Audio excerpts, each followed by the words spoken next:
Assalamu alaikum wa rahmatullahi wa barakatuh. It's good to have you here with us at Somaliland National Television. I'm Mohammed Aden here with the English news. Let's take a look at the top stories making headlines at the moment. Somaliland announces that no migrant boats could arrive at its shores.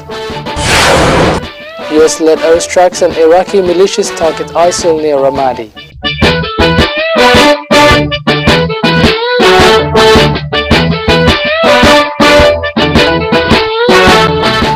Somaliland Minister of the Interior Ali Mohammed Waranade held a press conference at his office this morning to pronounce a decision taken by the Somaliland government to stop migrant boats arriving at the port of Berbera, boarded by refugees displaced by the conflict ongoing in Yemen. The minister stated that refugees displaced by the conflict in Yemen, who had previously fled from Somalia, won't be allowed to arrive at the shores of Somaliland due to security reasons.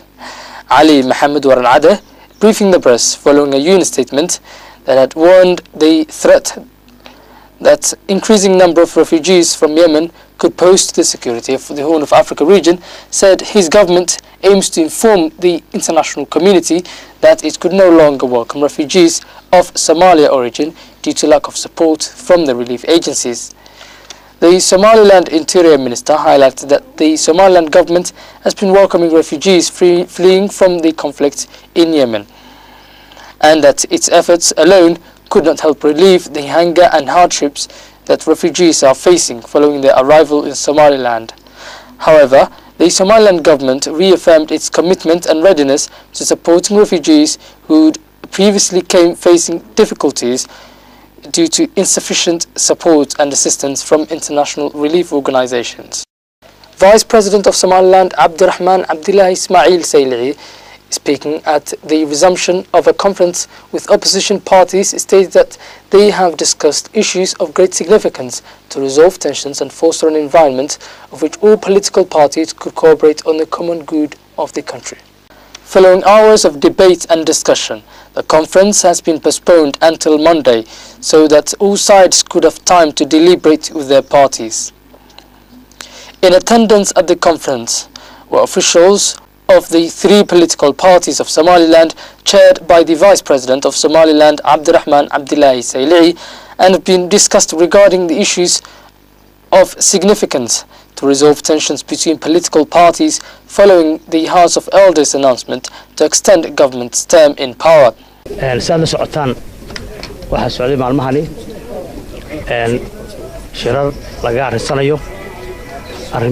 is the second day we meet, and the work is very complex.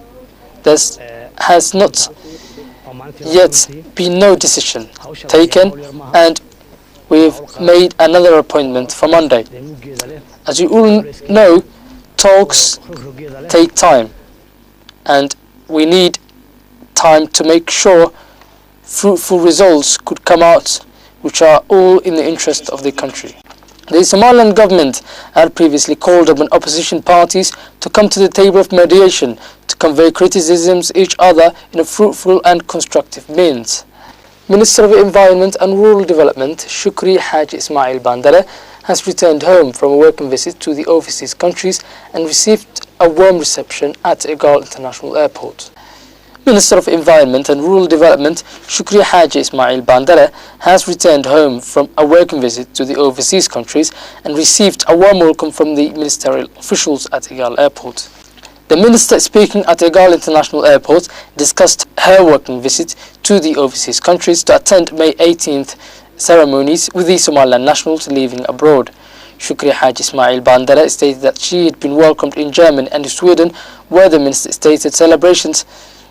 attended celebrations for the National Independence Day of Somaliland.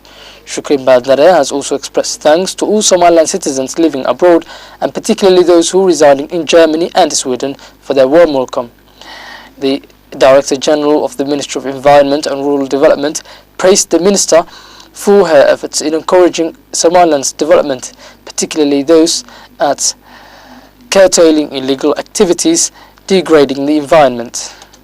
Officials of the Ministry of Education have attended a farewell ceremony held for the students graduating from Al-Irshad School in the capital of Somaliland, Hargeisa. Head of the Ministry of Education for the eastern part of Maroodi Jah, discussed the necessity of education for all citizens to reduce rampant illiteracy and ensure continued progress and development. Director of the Department of Private Education for the Ministry of Education also spoke at the event and highlighted that education is crucial and instrumental in reaching developmental objectives sought by the Somaliland citizens. He urged the students graduating from the school to pursue higher education and to think toward reaching objectives sought. Principal of Al-Irshad schools in Hargeisa called upon students to contribute their efforts for the communal good of their country and that of the school to portray progress on a number of key sectors. You're still watching the English news on Somaliland National Television, the first Somali-speaking channel within English news, and now for the main international headlines in detail.